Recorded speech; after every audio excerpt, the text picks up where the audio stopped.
히브리서 저자는 히브리서 11장을 통해서 구약 선지자들이 구약 시대를 살아냈던 믿음에 대해서 비교적 자세하게 기록했습니다.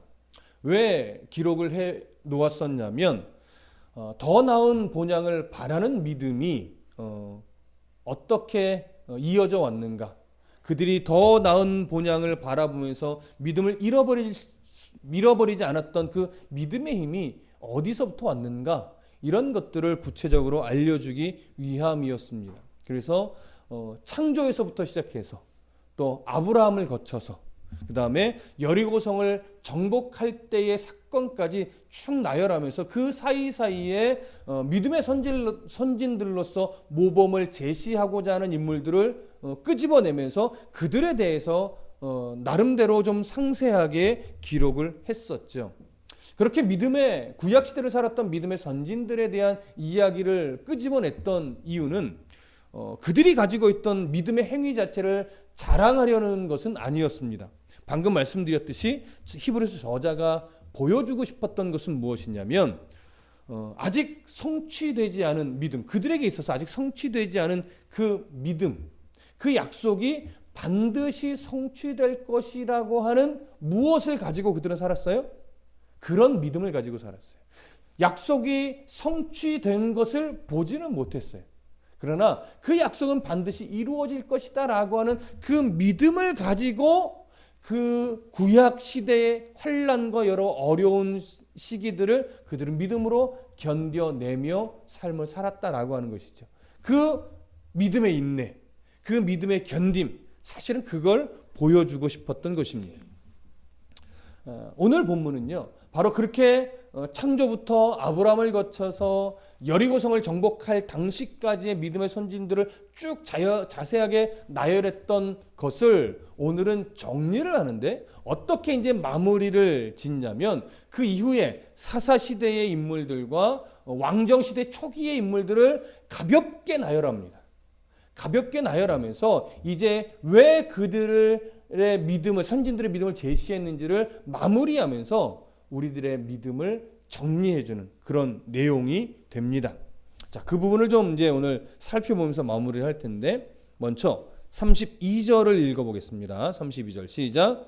내가 무슨 말을 더하리요? 기드온, 바락, 삼손, 입다, 다윗 및 사무엘과 선지자들의 일을 말하려면 내게 시간이 부족하리로다. 자, 어렵지 않은 구절이기는 합니다.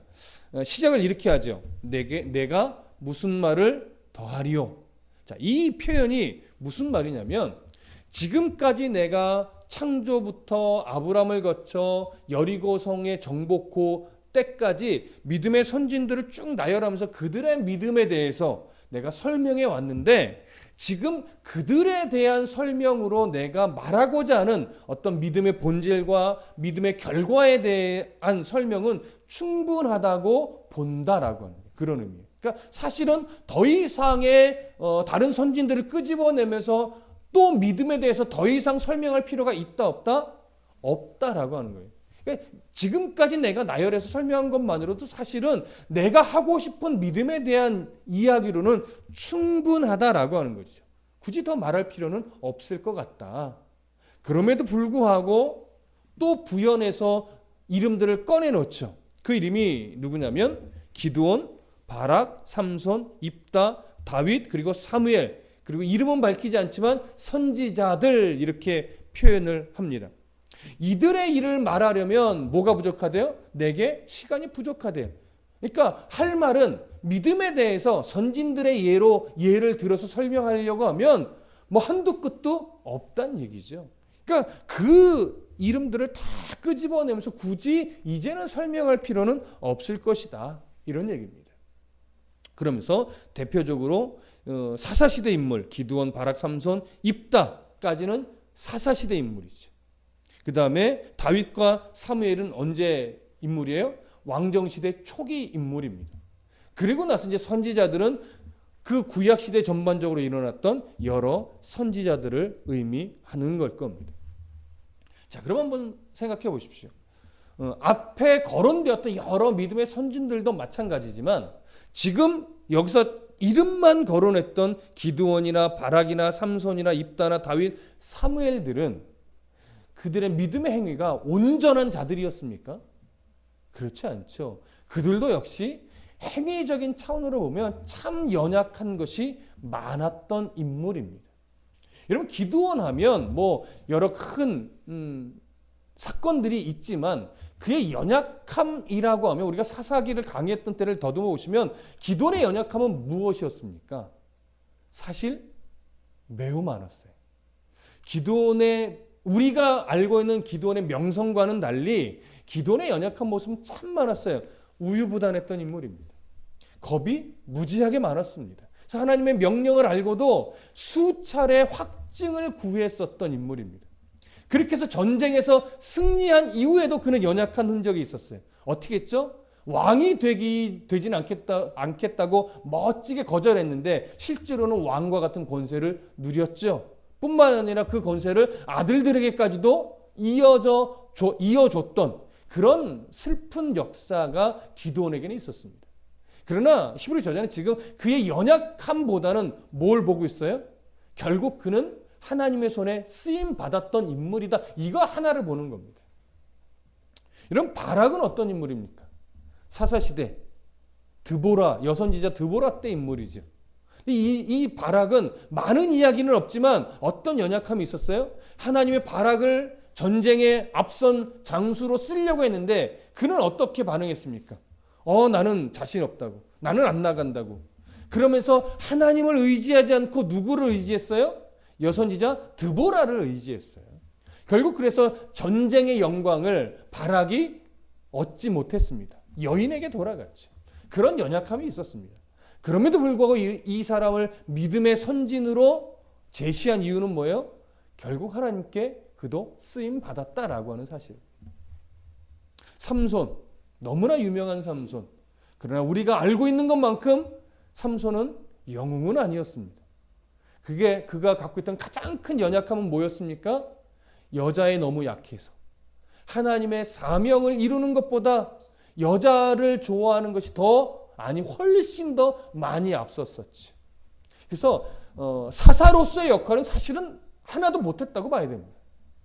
그럼에도 불구하고 삼손은 사사로서의 역할은 못했지만 하나님은 그런 연약한 삼손을 들어서 결국은 사용하셨습니다.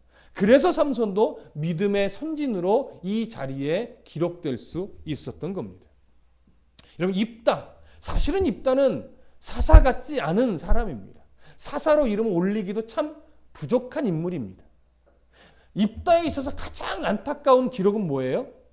하나님, 승리를 주신다면 내 집안에서 나오는 가장 먼저 나를 환영하는 사람을 뭘로 바치겠습니까?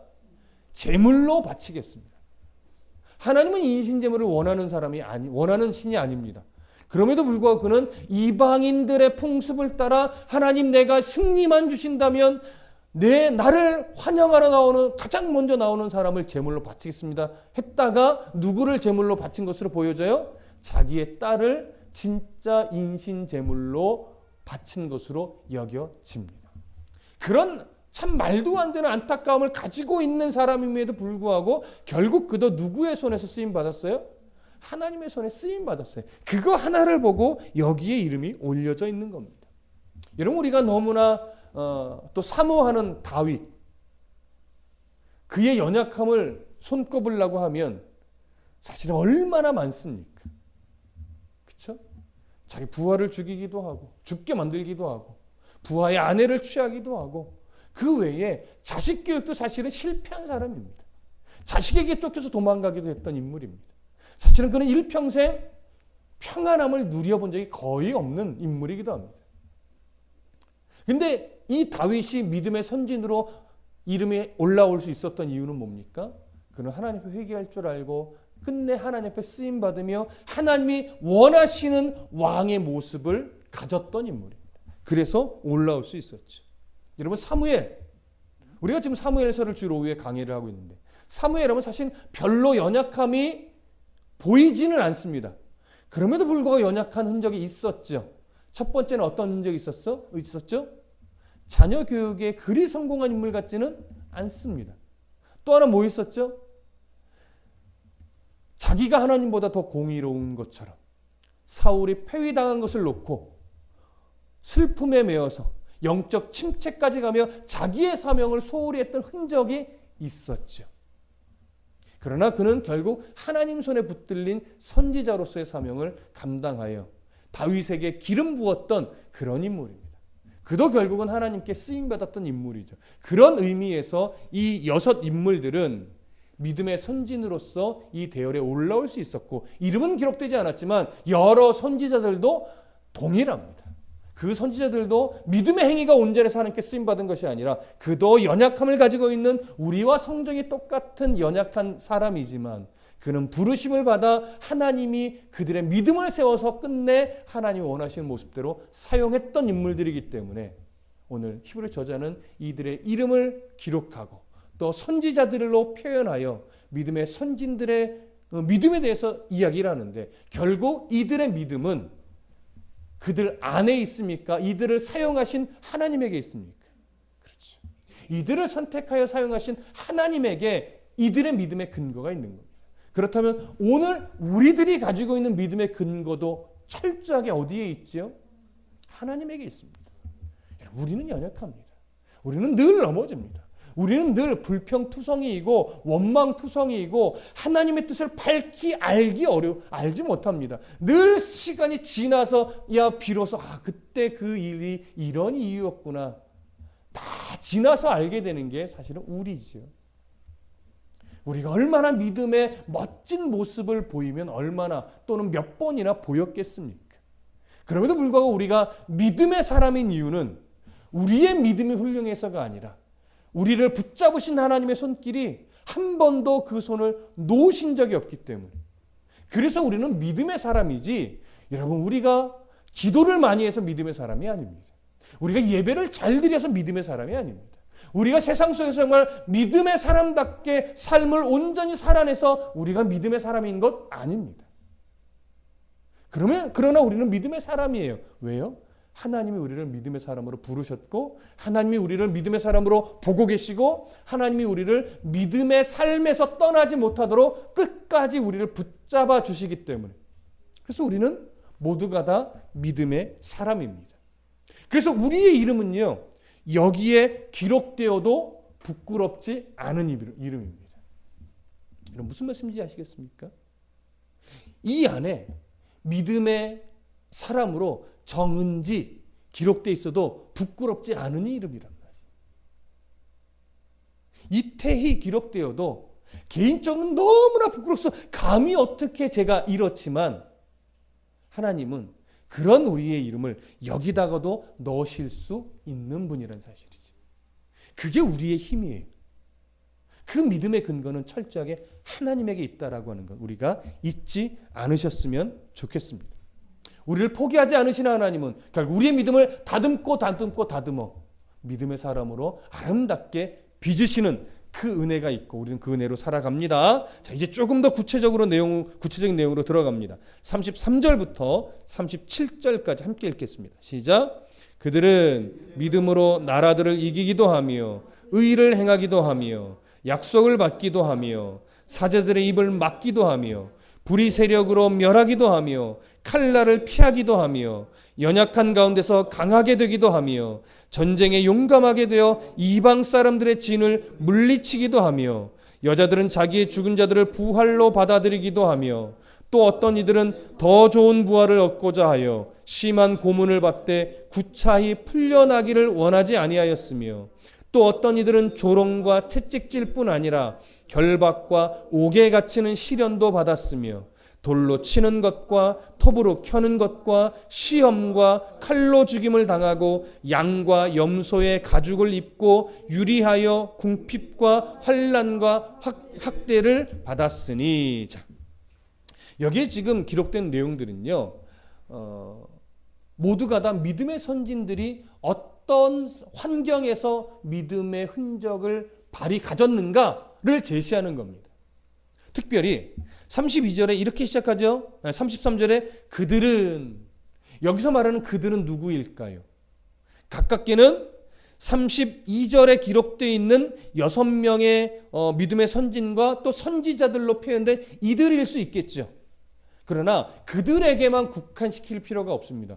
구약의 이름이 히브리서에 기록되지 않았던 구약 시대의 믿음의 모든 선진들이 다 이 33절부터 37절의 상황 속에서 믿음을 견디어낸 인물들로 보는 것이 더 옳다라고 여겨집니다. 자, 33절과 34절은요, 그 믿음의 선진들이 적극적으로 행동했던 믿음의 흔적입니다. 그리고 35절부터 37절은 소극적으로 믿음을 견디어낸 흔적입니다. 여기서 말하는 적극적과 소극적이라는 것은 믿음의 경중을 얘기하는 것이 아니라 어떤 태도였는가 말하는 겁니다. 적극적인 행동이었는가 아니면 믿음을 견디어낸 것인가, 이런 의미입니다. 자, 우선 적극적인 믿음의 행동으로 본다면 33절과 34절에 이런 얘기를 하죠. 믿음으로 나라들을 이기기도 하며. 어느 상황의 이야기입니까? 전쟁 상황입니다. 믿음으로 나라들을 이겼다라고 하는 것은 굳이 누구 한 사람의 예를 들 필요는 없을 겁니다. 다윗도 나라들과 싸워 이겼던 흔적이 있고, 앞에서 거론됐던 기드온, 바락, 이런 사람들도 다 나라들과 싸워 이겼던 흔적이 있습니다. 우리가 성경의 기록에서는 없지만 우리가 모르는 믿음의 선지들 중에서도 나라들과 싸워서 이겼던 흔적들은 있을 겁니다. 그리고 또 뭐가 있죠? 의를 행하기도 하며 약속을 받기도 하며 사자들의 입을 막기도 한다라고 말합니다. 다 이런 흔적들이 구약 성경 곳곳에 담겨 있죠. 여러분, 사자의 입을 막았다. 누구가 딱 떠오르십니까? 삼손도 떠오르지요. 또 누구가 떠오르십니까? 다니엘의 이야기에도 한번 나오죠. 사자들이 으르렁거리는 그 속에 떨어졌지만 하나님이 그 입을 막아 온순해지게 만들었죠. 이런 식의 꼭 한 사람에게 국한되는 것이 아니라 이런 사건들은 성경 곳곳에 여러 인물들에게 다 나타나 있습니다. 불의의 세력을 멸하기도 하고 칼날을 피하기도 하고 연약한 가운데서 강하게 되기도 하고 전쟁에서 용감하게 되어 이방 사람들의 진을 물리치기도 하는 이 사건들은 구약 시대의 역사 속에 곳곳에 담겨 있는 내용입니다. 그리고 이제 35절부터 시작되는 좀 소극적인 부분이지만 믿음을 견뎌낸 흔적들을 좀 보시면 35절이 조금 중요합니다. 보시면 여자들은 자기의 죽은 자들을 부활로 받아들이기도 하며 라고 합니다. 부활에 대한 얘기를 슬쩍 집어넣죠. 그러면 여러분, 구약시대 죽은 자들을 부활로 받아들이기도 한 여인의 이야기하면 딱 떠오르는 게 누구입니까? 엘리사의 자녀. 엘리사의 자녀란다. 엘리사가 과부의 아들을, 또 엘리야도 과부의 아들을, 자녀를 살린 적이 있었죠. 기억나십니까? 사르밧 과부랑 또 어디 하나 더 있는데 구체적인 이름은 기억 안 나도 과부의 죽은 자녀를 살려낸 선지자들의 흔적들이 있단 말이죠.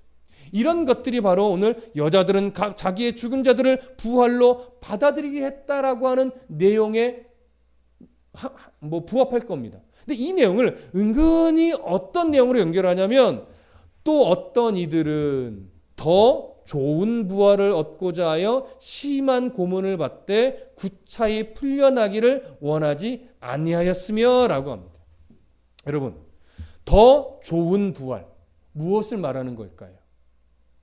이 땅에서 거듭남을 경험하면서 영적으로 다시 살아나는 이런 걸 말하는 걸까요? 물론 그것도 포함이 되겠지만 여기서 말하는 더 좋은 부활은 그것보다는 마지막 때 죽은 육체가 영화의 몸으로 부활하여 영원한 하나님 나라에 들어가게 되는 그때의 모습으로 보는 것이 오히려 더 문맥상 자연스럽습니다. 바로 그 부활의 때, 그때를 바라보면서 그 부활의 때, 그 부활의 몸을 내가 얻는 것이 더 소중한 가치라는 것을 확신하고, 어떻게 했어요? 심한 고문을 받되 구차히 풀려나기를 원하지 아니하였대. 무슨 말입니까? 믿음을 버리고 목숨을 부지하는 것보다 차라리 영원한 그 더 좋은 부활의 소망을 고대하며 차라리 순교하는 게 낫다라고 결심하고 죽기까지 믿음을 지켜냈다라고 하는 그런 의미가 이 35절에 담겨 있는 겁니다. 이런 믿음의 흔적들을 구약시대 사람들은 가지고 있다라고 하는 거죠. 뿐만 아니라 더 좋은 부활을 얻고자 하는 믿음으로 어떤 일도 했대요? 36절에 보니까 또 어떤 이들은 조롱과 채찍질 뿐 아니라 결박과 옥에 갇히는 시련도 받았대요. 이럴 수 있는 힘이 어디에서부터 온다고요? 더 좋은 부활을 얻고자 하여. 그 다음에 37절 보니까 또 더 좋은 부활을 얻고자 어떤 일까지 감내했냐면 돌로 치는 것과 톱으로 켜는 것과 시험과 칼로 죽임을 당하고 양과 염소의 가죽을 입고 유리하며 궁핍과 환난과 학대를 기꺼이 받았다라고 하는 것이죠. 여러분 무슨 말씀인지 이해되십니까? 육체적 고통뿐만이 아니라 환난과 고난의 여러 순간들 거처가 없이 유리방황하며 떠도는 이런 일들까지도 기꺼이 감수하며 믿음을 지켜냈는데 그 이유가 어디서부터 왔다고요? 더 좋은 부활을 얻고자 하는 그 확고한 소망을 때문에 이런 믿음의 삶을 살아낼 수 있었다라고 하는 겁니다. 여러분 이런 순간들이 쉬웠을까요? 쉽지 않죠. 얼마나 힘들었겠습니까? 그럼에도 불구하고 이런 삶을 선택할 수 있었던 힘은 정말로 하나님의 나라에 대한 더 좋은 부활에 대한 아주 명확한 소망이 있었기 때문에 그것을 확신하는 소망이 있었기 때문에 그래서 가능했던 겁니다. 자, 이러한 이 내용이요. 이제 너무나 중요한 38절로 연결해서 내용이 진행됩니다. 자, 38절 한번 다 같이 읽어보겠습니다. 시작. 이런 사람은 세상이 감당하지 못하느니라. 그들이 광야와 산과 동굴과 토굴에 유리하였느니라. 자, 저를 봐보세요. 38절의 괄호 안에 들어있는 내용은 우리가 사실 익히 잘 아는 내용입니다. 이런 사람은 세상이 감당하지 못하느니라. 그러다 보니까 종종 어떤 수련의 주제 같은 경우에 무슨 말을 했냐면 세상이 감당 못할 믿음의 사람 뭐 이런 식의 주제가 잡혀지기도 합니다. 여러분 그렇다면 우리가 보편적으로 이해하는 이런 사람은 세상이 감당하지 못하느니라. 세상에 감당 못하는 이런 믿음은 어떤 느낌의 믿음일까요? 세상도 꺾지 못한 강력한 믿음을 소유한 그런 믿음으로 여겨지지 않나요? 보편적으로 이 믿음을 사용할 때 그래서 세상이 어떤 고통을 줘도 굴복하지 않는 아주 강력한 그 믿음을 가지고 세상에 살아나가자 그런 강력한 믿음을 갖자 훈련하자 뭐 이런 식의 뉘앙스를 많이 가지고서 우리는 사용합니다. 그런 의미가 없지는 않습니다. 그런데 오늘 이런 사람은 세상에 감당하지 못하느니라라고 하는 이 표현은 어느 내용과 연결이 되어야 되냐면 바로 앞의 내용과 연결이 돼야 되는 겁니다. 여기서 말하는 38절에 이런 사람은 누구를 말할까요? 더 좋은 부활을 얻고자 하여 고문을 받되 구차히 풀려나기를 원하지 아니하였던 그 사람들, 그 다음에 더 좋은 부활을 얻기 위해서 조롱과 채찍질뿐 아니라 결박과 옥에 갇히는 시련도 받아냈던 사람들, 또 더 좋은 부활을 얻고자 돌로 치는 것과 톱으로 켜는 것과 시험과 칼로 죽임을 당하고 양과 염소의 가죽을 입고 유리하며 궁핍과 환난과 학대를 받아냈던 그 사람들을 말합니다. 그런데 이제 잘 들으세요. 이런 사람들은 한글 번역은 이렇게 돼 있어요. 세상이 감당하지 못하느니라. 근데 원문을 좀 직역해 보면 느낌이 조금 달라요. 무슨 말씀이 되세요? 자, 원문을 좀 직역해 드려 볼게요. 원문에는 이렇게 되어 있습니다. 이들의 믿음은 이들의 믿음은요, 세상은 그들이 살기에 적당하지 못하였다 이렇게 되어 있습니다. 그러니까 이러한 믿음의 사람들에게 있어서 세상은 그런 자들이 살기에 적당한 곳이 아니었다 이렇게 되어 있습니다. 다르게 조금 다르게도 번역을 할 수 있는데 이렇게도 할 수 있어요. 그들에게 세상은 가치가 없었다.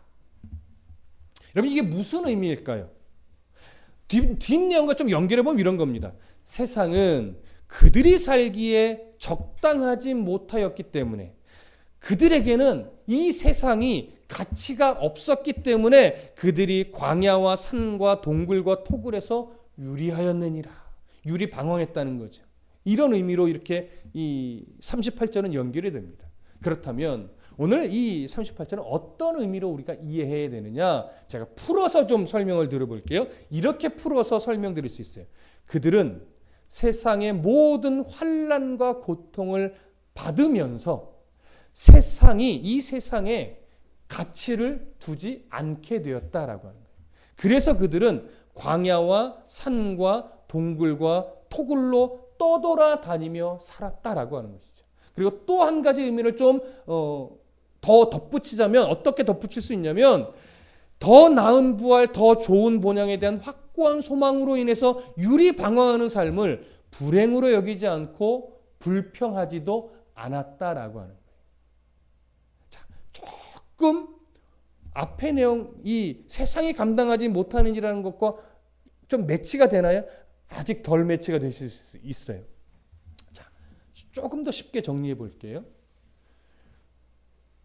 이런 사람은 세상이 감당하지 못한 일이라는 것은요, 이렇게 이제 정리해서 이해하시면 됩니다.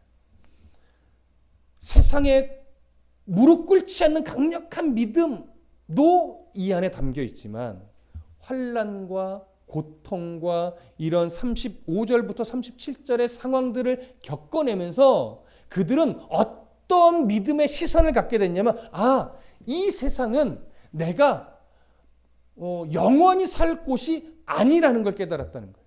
내가 이 땅에 가장 좋은 가치를 두고 살아갈 곳이 아니구나. 나의 진짜 삶은 이 땅이 아니라 어디라는 거예요? 더 나은 부활을 해서 하나님 나라에서 살아가는 게 진짜 내 영원한 삶이라는 걸 아는 거예요. 그래서 이 땅에서 잘 사는 것에 가치를 두지 않게 됐다라고 하는 것이죠. 그래서 믿음을 포기하지 않고 지켜냈다는 것은 뭐냐면 이 땅에 미련을 두지 않으니까 믿음을 포기하지 않았다라고 하는 거예요. 그래서 그 모진 환난들을 견디어낼 수도 있었고 이 땅에 거처가 없이 토굴과 굴과 여러 광야로 유리방황하며 떠돌아다니며 살아가는 이 비천한 삶도 불평하지 않고 기꺼이 그런 삶을 살 수 있었다라고 하는 것이죠. 여러분 이게 무슨 말씀인지 이해가 좀 되십니까? 오늘날 우리가 믿음의 삶을 살 때도요. 사실은 성도로 살기 이 세상이 얼마나 팍팍합니까? 여러분 우리는 별 부자도 아닙니다. 우리는 그렇게 세상에서 명예가 높지도 않습니다. 그럼에도 불구하고 우리가 참 행복하게 기쁨으로 평안함 가운데 이 세상을 살아갈 수 있는 이유가 뭐예요? 이 땅에서 가진 것 없어도 우리의 진정한 본향이 어디인 걸 알기 때문에 하나님의 나라라는 사실을 알기 때문에 그래서 이 땅에서 더 잘 사는 것에 우리가 목표를 두지 않고 우리가 이 땅에서 열심히 사는 이유는 바로 하나님 나라의 소망을 두고 살기 때문에 이 땅의 환경 때문에 마음에 어떤 절망을 하거나 이러지 않고 어떠한 환경에서도 그냥 하나님의 백성답게 최선을 살아가며 하나님 나라의 소망을 두고 살아가는 믿음의 삶을 살아낼 수 있는 이유가 여기에 있다라고 하는 거예요.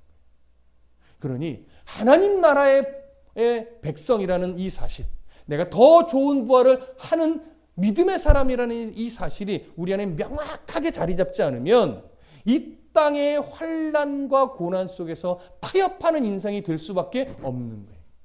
근데 왜 우리가 타협하지 않고 믿음을 지켜내요? 하나님 나라에 대한 확고한 소망 때문에. 오늘 이 38절은 바로 그런 말씀을 열어주고 있는 겁니다. 자, 이어서 39절을 좀 보겠습니다. 39절 함께 읽습니다. 시작. 이 사람들은 다 믿음으로 말미암아 증거를 받았으나 약속된 것을 받지 못하였으니, 그래서 구약시대 사람들을 이야기합니다. 이들은 다 믿음으로 말미암아 증거는 받았지만 약속의 성취됨은 보지 못하였다라고 하는 거예요.